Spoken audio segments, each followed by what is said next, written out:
Buenas tardes, SDA Entrevistas en el Mostrador TV. Hoy vamos a conversar con el presidente del Partido Comunista, Guillermo Tellier, y además diputado también PC.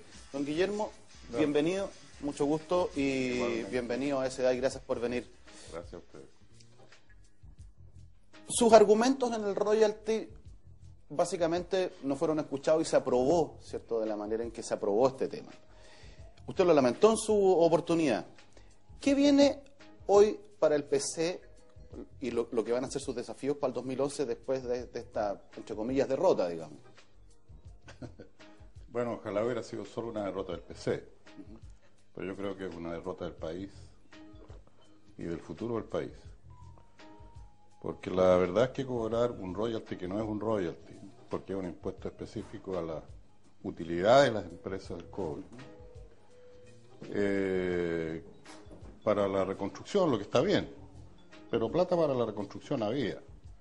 Incluso ahora se dice que estas platas que están sacando para la reconstrucción, en realidad las van a usar para rebajar el déficit estructural que tiene el país. Entonces eso significa que las platas de la reconstrucción están, además uno no sabe hoy día dónde están las platas de la reconstrucción, porque el presupuesto de la nación revuelve todo, es uno solo. Entonces no sé cómo lo vamos a hacer en el Parlamento para poder separar lo que es reconstrucción de lo que es presupuesto normal. Pero pedir $1.000 millones, que es una cifra importante, pero a cambio de eso perder 5.000 millones si aplicáramos la misma tasa que está proponiendo como royalty, o perder 16.000 millones si se aplicara un royalty de verdad a las ventas de las grandes empresas, porque el royalty es un impuesto que se aplica a las ventas. Yo creo que nos hacemos un daño como país. Ahora, esto, claro, también se acordó una invariabilidad tributaria hasta el año 2023. Es decir, todos los parlamentos aquí hasta el año 2023 tendrían las manos amarradas.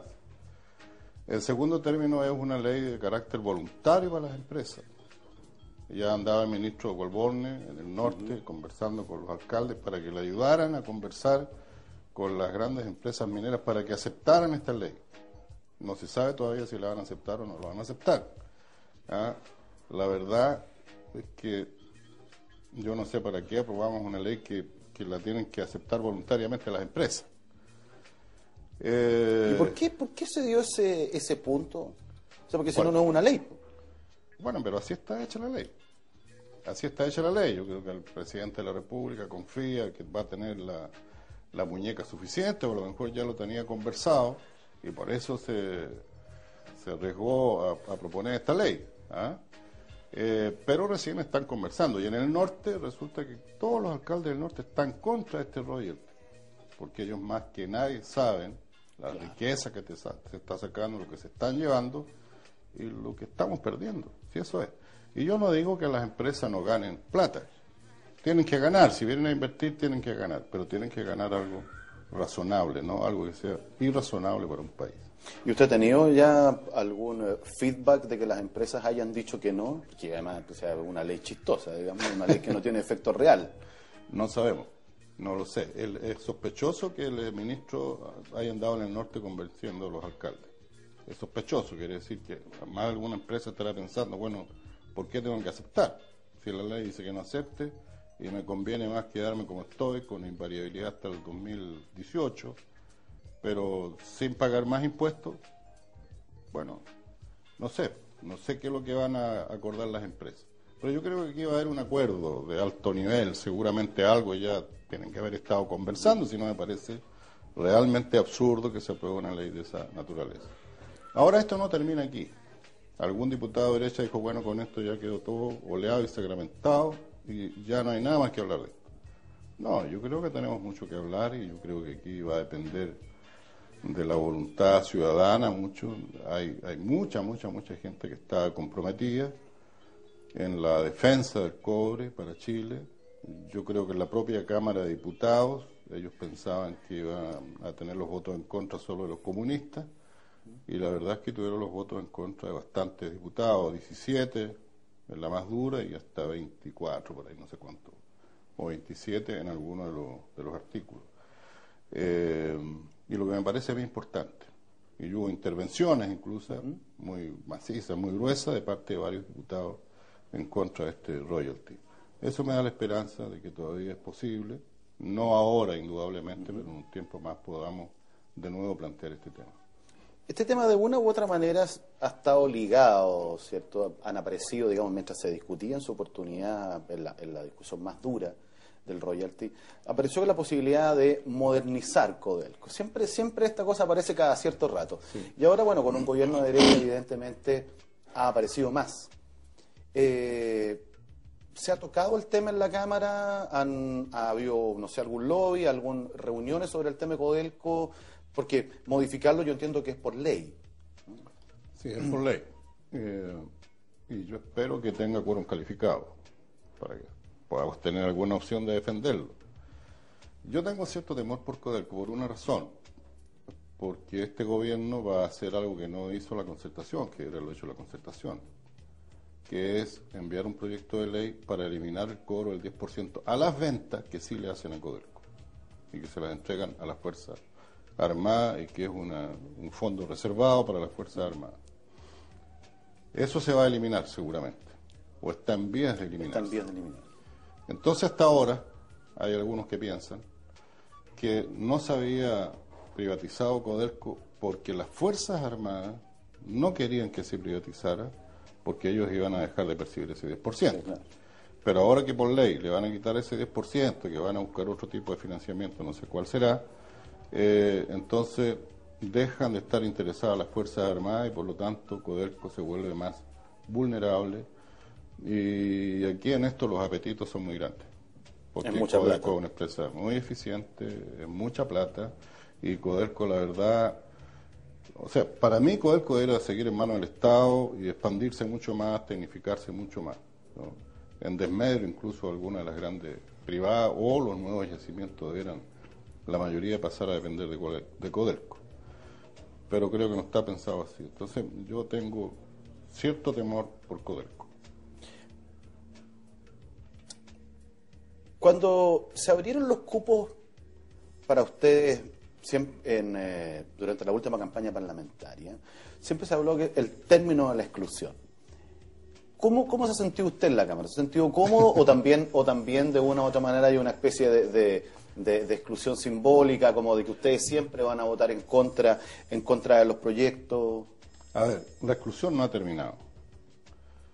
Porque las leyes siguen igual, no se han modificado. La ley electoral sigue igual, es tan excluyente como siempre. Lo que pasa es que aquí hicimos un pacto instrumental con la concertación y eso permitió que eligiéramos 3 diputados nosotros. Yo diría que en la Cámara también hay cierta exclusión. Voy a poner un caso. Hoy día se está discutiendo el presupuesto de la Nación, que es una de las discusiones más importantes. Y se discuten en las comisiones mixtas entre Senado y Cámara de Diputados. Nosotros no estamos en esas comisiones mixtas, pero tampoco están los socialistas, ni los radicales, ni el PRI. Porque quienes se adueñan de estas comisiones son los que tienen la mayoría, es decir, no es una distribución democrática, es sencillamente excluyente. Los que quedan fuera, quedan fuera. No, a nadie le interesa. Las comisiones están integradas en su mayoría por la derecha y por la derecha. Por la derecha y por la derecha, y por una minoría de la Concertación, la Democracia Cristiana y el PPD. ¿Ah? Eso para mí es absolutamente excluyente. Claro, dicen, ustedes tienen derecho a ir a las comisiones. Sí, tenemos derecho a ir, pero no tenemos derecho a voto. Claro. Después, claro, vamos a votar en la sala, nos pueden decir, ahí tienen derecho a voto. Ahora, nosotros no hemos ido a la Cámara a oponernos a todas las leyes. Hemos votado a favor de varias. En algunas hemos votado incluso regañadientes a favor.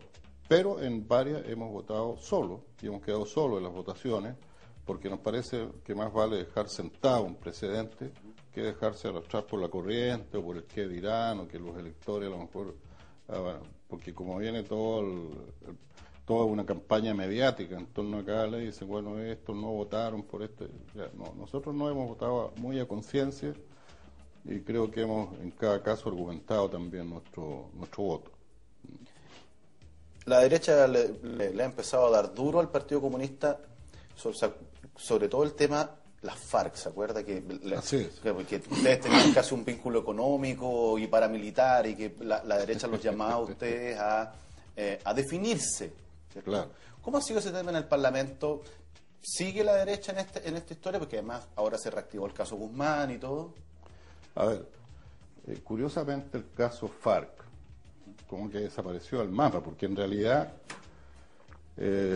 todo lo que se plantea respecto a las FARC contra nosotros era para hacer un montaje en la Araucanía para decir que allí estaba el terrorismo floreciente, poco menos, y por lo tanto entonces había que aplicar la ley antiterrorista a los mapuches, militarizar la zona, etcétera.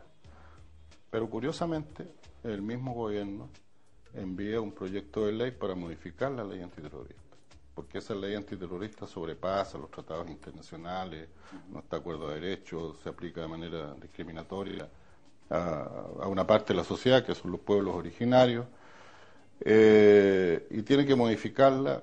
No se modificó finalmente, porque la modificación que mandó el gobierno no tiene ningún valor, igual se mantiene la ley antiterrorista, pero resulta que reaparece, o sea, desaparece este nexo que tenían los comunistas con las FARC y por tanto también como una especie de nexo con los terroristas que estaban en la Araucanía. Desaparece. Pues ya no es necesario tener eso. Ahora, esto de las FARC son campañas, o estas relaciones con las FARC son campañas que se hacen en toda Latinoamérica. Por ejemplo, se la hicieron a la candidata a la presidencia de Brasil. Sí, claro. ¿Ah? La han hecho en Uruguay. También contra el Frente Amplio. Yo no sé cómo nos lo han hecho en Argentina contra la Cristina Fernández, la presidenta, a raíz ahora de que le dio el refugio a Pablaza. Claro, podían haber dicho, no, es que fue un vínculo con la FARC. Tampoco parece que este nuevo comandante que murió, que mataron, que le pillaron muchos computadores, según ellos, muchos discos duros después del bombardeo. Curiosamente quedan intactos los discos duros. Están bien hechos, ¿no? Sería claro, como para publicidad de sí. computadora. Resisten hasta los Entonces, bombardeos. el problema es que parece que o es que no han descubierto o no han inventado, se les acabó la inventiva. Porque curiosamente en el otro computador donde dicen que aparecían correos y todo, no había correo. La misma policía colombiana certificó que no había correo. No había ningún correo. Habían documentos, pero correos no había. Y la Interpol y otros organismos, el FBI, dijeron que esos documentos en todo caso no se podían usar como prueba porque no tuvieron el resguardo suficiente como para servir la cadena de custodia. La cadena de custodia, es decir, podían haberle metido cualquier cosa en ese momento. Bueno, pero hizo gran escándalo la derecha. Yo todavía no conozco el famoso dossier, eso que se lo pedí al presidente de la República, que me ayudara a encontrar el dossier, porque yo le planteé esto al presidente en una reunión que tuvimos los presidentes de los partidos. Le dije, presidente, quiero que aclaremos este punto. Usted dijo que era terrible que nosotros tuviéramos nexo con la FARC. Quiero que me explique cuál es el nexo con la FARC, o por lo menos que me permita conocer el dossier. Lo único que le puedo decir es que eso no es verdad. Y que Espina lo tiene. Debe tenerlo, seguramente. Pero parece que es copia, esta es copia de ese que entregó Espina, una copia un poquito reformulada porque aparecen más personajes, le pusieron más personajes. Bueno, y hablé también con el fiscal nacional. ¿Cómo le fue con él? No sé, me fue bien, me dijo, mira, contigo no tenemos nada. Pero que tu nombre apareció, a lo mejor sí, no te puedo decir nada porque los documentos son secretos. Y eso tiene que haber salido no por los fiscales, que yo pongo las manos al fuego por los fiscales. Esto se entregó a las partes y por lo tanto cualquier abogado o cualquiera que haya leído los documentos puede haber filtrado esto a la prensa. Bueno, pero yo todavía no conozco el dossier. El fiscal se comprometió a entregarme el número, el rol de la causa, donde yo podía ir a buscar este dossier. No sé si lo habrá entregado ahora último, pero hasta hace una semana atrás todavía no lo entregaba. Así que no conozco el dossier.